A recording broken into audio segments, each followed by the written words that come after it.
Hello, nerds. Oh, we are doing some more reactions. Smaller batch this time. Just gonna get two, maybe three. The third one is going to be a listener request, viewer request, whatever. This one is gonna be Gojira. I'm super excited about it. I don't know. I don't know what else to tell you. Let's hit an intro real quick. We'll get into history and things with the band. Sorry, I'm looking off here and not here at the camera. But yeah, that is the way it is because I'm doing everything by myself. So let's check this out real quick.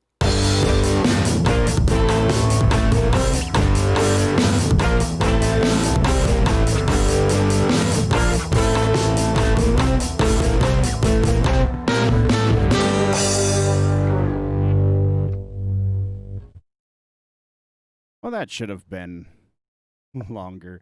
Oh, that's what happens when you set up and miss one little thing, and then that one little thing sticks out like a sore thumb. Anyway, so this is the new Gojira track. This is not it's not something that's coming on a new album necessarily. This is I don't have volume for my bass. There we go. This is, though, a new song that they recorded, presumably in quarantine, but again, not an announcement for a new record or anything. You can get this on digital download from Roadrunner. You can probably stream it all over the place. The name of the song is Another World. Let's get into history. I'm not going to necessarily do history of the band just because I didn't set that up. If we do another Gojira reaction, which presumably they are working on new material that will be on a new record, so when that happens, when they start releasing stuff from that, we will get into the history of the band after we've covered my history with the band. So my history with the band, I found Gojira on their second record, much like most people did. Buddy of mine, actually my bass player at the time, because I was in a metal band, my bass player at the time said, you have to check out this band. They're amazing. They are super duper heavy. And he was not lying. They are super duper heavy. And then I kind of fell in love with them after From Mars to Sirius was the name of the record. It was the one with all the whales and things. And man, not only was it like super heavy, but the way they approach music was so unique, so angular is a great way to put it, and like just jarring the way they transition from one to the next section, and just no disregard or total disregard for like traditional structure, and that was so sonically interesting to me. And then they put out L'Enfant Terrible, or L'Enfant Sauvage, I think. L'Enfant Sauvage. L'Enfant Terrible is a different French thing. L'Enfant Sauvage was their third record. Again, this isn't 100% accurate. If I'm getting something wrong, please feel free to correct me. But I believe that's the way it went. Because the first one was I can't remember. Anyway, and I was a little let down with that one. It wasn't quite as much of an evolution for the band. I say let down, and that's totally the wrong words, because it was still amazing. It was still fantastic. It just wasn't as much of a graduation in sound from one album to the next. So I love this band. I'm super excited about this reaction. We have, before we get into the reaction, oh, and the other thing that before I listened to them, I read an interview with Randy Blythe that said he thinks that Gojira might be the heaviest thing ever, and being the vocalist for a band like Lamb of God, saying a thing like that has a lot of meaning. So that totally, I was not let down by any means when I listened to them for the first time. So Randy was accurate. My bass player at the time was accurate. That brings us to the disclaimer. I finally have it recorded and ready to go, so let's do that real quick. Before we get any further into this video, let's get a couple of things out of the way. First, if you want to listen to this song or watch this video in whole without my commentary, then go do that. This is not the place for that. This is a reaction and analysis video. We're here for a conversation, not for a watch party. I'm going to be stopping this video, talking over certain parts, and replaying certain parts, so get used to it. Second, my analysis is my opinion. My opinion comes from a place of knowledge. I have over 30 years of musical training and experience, 20 years as a professional musician and producer, and almost 10 years as a video producer and director. I know what I'm talking about. All that being said, we will be discussing the performance of the song by the musicians, production of the song by the producer, and production of the video, should that apply, by the director and anyone else involved. Now, I return you to your regularly scheduled reaction video. Thanks, nerds. All right, so we are all disclaimered and everything. You understand that even if I say something critical, that doesn't necessarily mean I don't like a thing or that I don't understand it. That's the weirdest thing that I feel like has been happening in the comments. Like, oh, you're being critical of this. That means you don't understand what they're doing. That you shouldn't be doing a review of this. Well, first of all, it's not a review. I think I need to add that to the disclaimer. We're not doing a review. This is a reaction. I am analyzing the things that I think that work, but it's because I'm reacting to them and why I'm reacting to them in the way I'm reacting to them. So anyway, we already covered all this. Let's do the thing. We're going to transition to this, and then we're going to do this. Super excited about this. You don't even know.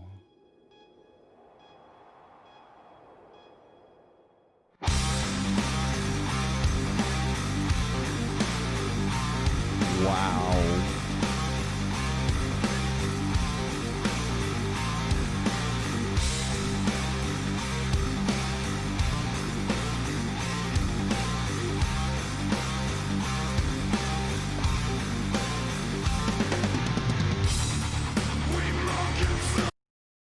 All right, so I'm sorry. My setup is I'm still very much in flux.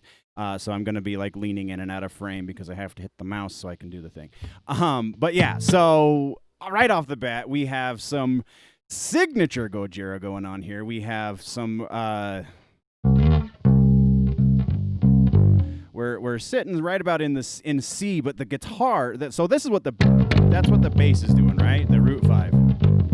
Which is not bad, especially considering what else is going on in here. And then we have the guitar doing this lick that's, it sounds like it's a major.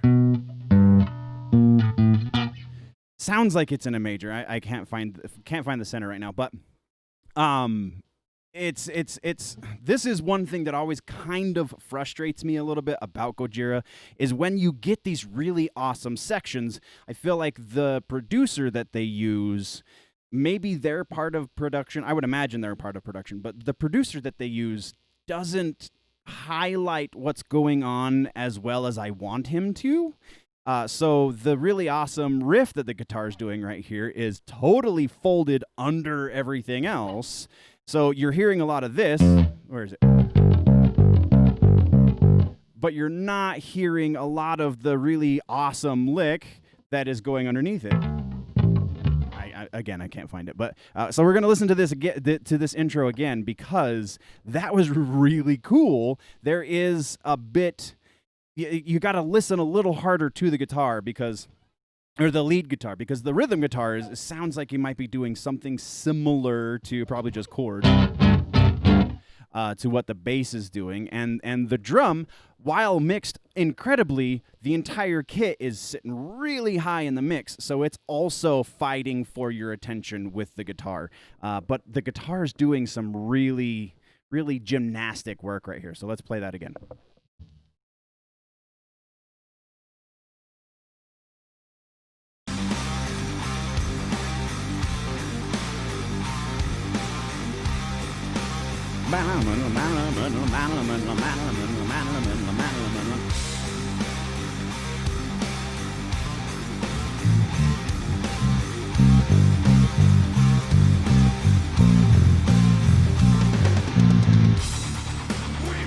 And then just snap into that verse.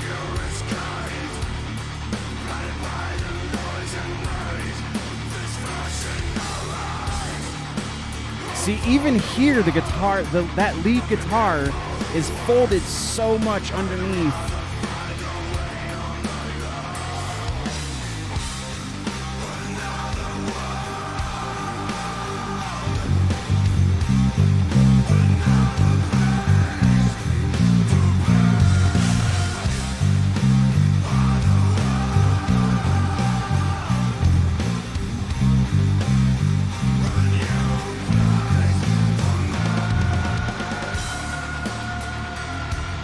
Breakneck, man. Those transitions.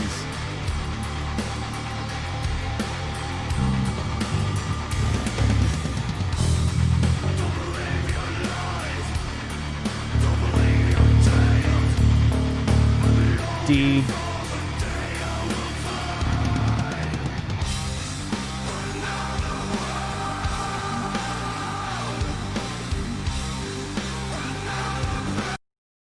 So this is, we're going to talk a little bit more about this production because there's a couple of things that are going so amazingly well right now. You can hear the bass, which is always a good thing, and the bass is not just playing those roots. He is here. Yeah, something like that. And so like the root 5, where does every bass player live? Root 5. Well, what do I mean by root 5? I say that a lot, and I don't feel like I've explained it yet in one of the videos. So of the scale, the 5th note is here, right? So that doesn't sound right. That's the same note. We're just dropping it down an octave. That is the 5th note in the scale. So and the root being the 1st note of the scale. That is the tonal center. 1, 2, 3, 4, 5, right? So that's that. Those are the two. That's the dominant and the subdominant. They are the most characteristic of a given chord or of a given scale. So that's why they are usually what a bass player does, is because they have the structure, and then the guitar player has the room to go in and fill in some color. And these are such abstract terms. You don't know what I'm talking about. I'm trying to make sense of it. But so the bass player, we can hear him, so production's doing well on the low end, and also we can hear the chunk from the guitar, so we can hear plenty of this. and sorry, my dog needs attention. Hold on.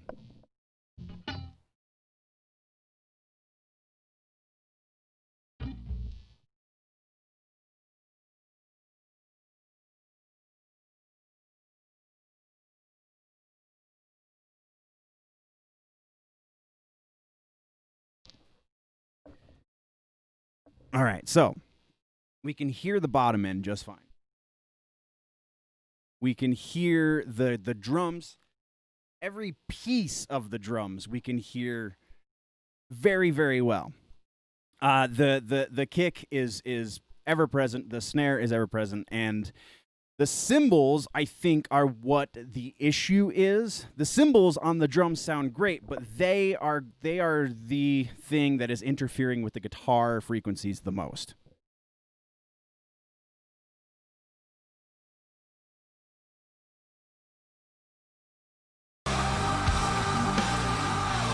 Because those guitar frequencies, it sounds like he's up even an extra octave from where the bass is.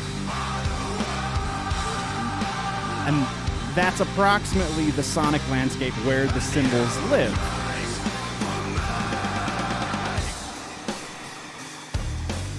See, this right here, everything is audible. Everything is, there's no mud, there's nothing to contend with nothing your ears have to fight to hear. And then when the guitar is here,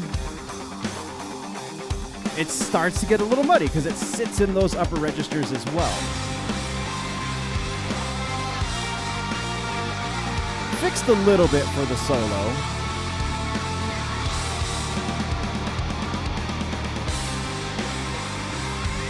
Because that's much more audible.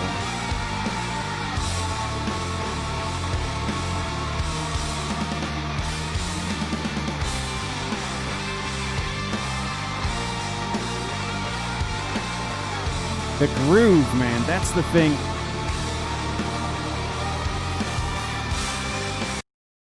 That's the thing that Gojira does the best, is that groove. Even when the groove changes so abruptly, like we saw from that intro section, or what we found out was the chorus, into the verse section, the groove is just so heavy. It's not even necessarily the tone of the guitar that is so heavy. It's the groove on top of the tone of that guitar.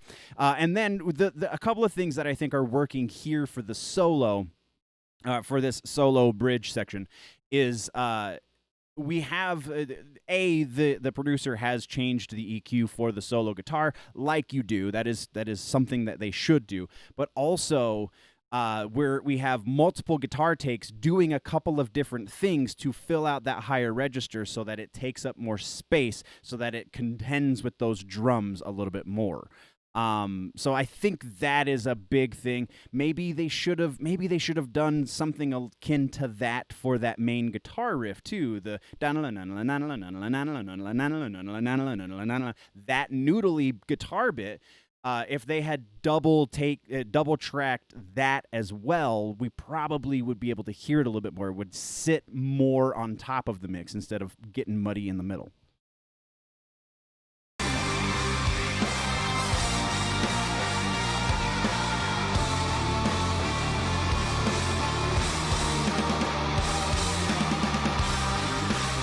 And the punctuation with that drum, man. Oh.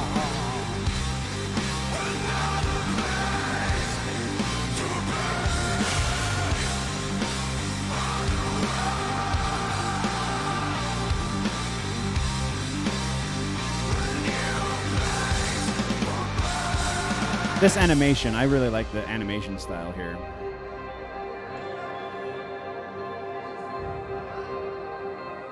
I like this ethereal kind of tone. This is really cool. With the distant vocal, if you will. Probably off here like this to record on the microphone instead of swallowing it like I am right now. Which is, this is how you would vocal take something like this. I mean, the aggressive stuff, you're sitting a little bit further back. You're about 6-8 inches off when you're doing the more aggressive vocal, when you're doing a more calm vocal. But that vocal that we just heard, he was even. No, damn you, dirty apes! That's epic. That was so good.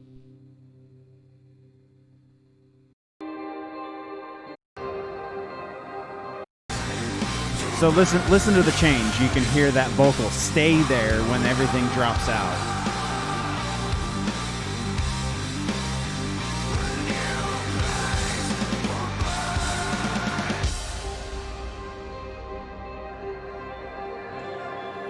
Right there.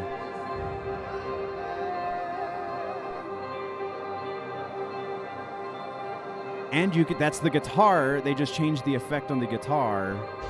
Still the same guitar part though.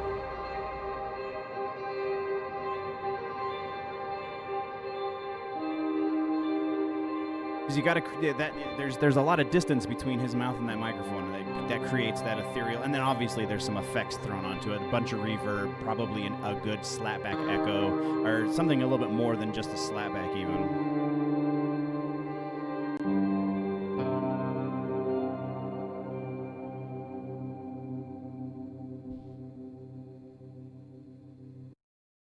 Another thing I love about Gojira and the way they make music is the vocal is this weird amalgamation somewhere between whatever it was that Chester Bennington used to do and what Randy does most of the time. Not necessarily what he did on the Duke or on Strum and Drang, because he was getting a little more experimental there, but his regular just atonal scream vocal is one of the things that makes Lamb of God so heavy. And then whatever it was that Chester did, where he had this pitched scream, and there's plenty of other vocalists that do this. Chad Gray from Mudvayne and Hell Yeah, he does that excellently. But Chad does a little bit more of the atonal as well. Chester's just kind of the easy one to hear, because he did it so often. Like that was his style. He had that on pitch kind of vocal, the screamed vocal. Whereas again, somebody like Randy Blythe does a more atonal vocal. And what we have here from Gojira is somewhere between the two of them because he is screaming his balls off, but there is obvious tone to what he's doing. It just doesn't quite have the range of somebody like Chester Bennington. So just that primal feel, even from just the vocal, always gets me, man. So yeah, there we go. Gojira. A couple of minor notes on the production. I say minor. I feel like the guitar really could have sounded so much better. On the upper end of the register, I feel like it sounded just fine in the midtones where a lot of the guitar lives. But that's also where a lot of the voice lives, and so you're not going to hear the guitar part when the vocals are going because you're listening to what the words are. So there's a lot about the guitar. I feel like it got left to be desired, I guess is the words I'm looking for. Still loved the tune though. That I just can't get enough Gojira. I listen to these guys all the time. I'm super excited about this song and the potential of getting more new music from them in the future. I'm going to pass this off. Let's transition. Sorry.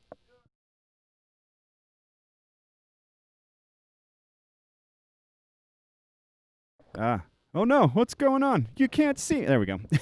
So right below me, as soon as we hit 20 seconds to the end of the video, you're going to see stuff pop into those boxes right there and a subscribe button pop into that circle right there. So click or tap any of that stuff. If you haven't subscribed already, please do. We're going to be doing the new Marilyn Manson song, and then, like I said, we're going to be doing a viewer requested song as well. So stay tuned for all of that. What did you guys think of the track? What did you think about my issues with this song and what I loved about this song? Let's have that conversation down in the comments below. Thank you very much, nerds. I love doing stuff like this, so keep the comments and the suggestions coming. Even the negative comments, man. Sometimes those are fun to respond to. Anyway, thank you very much, nerds. We're going to head out of here. Before we do, though, always remember that if it's generally nerdy, it's probably here, and I got to dip out of...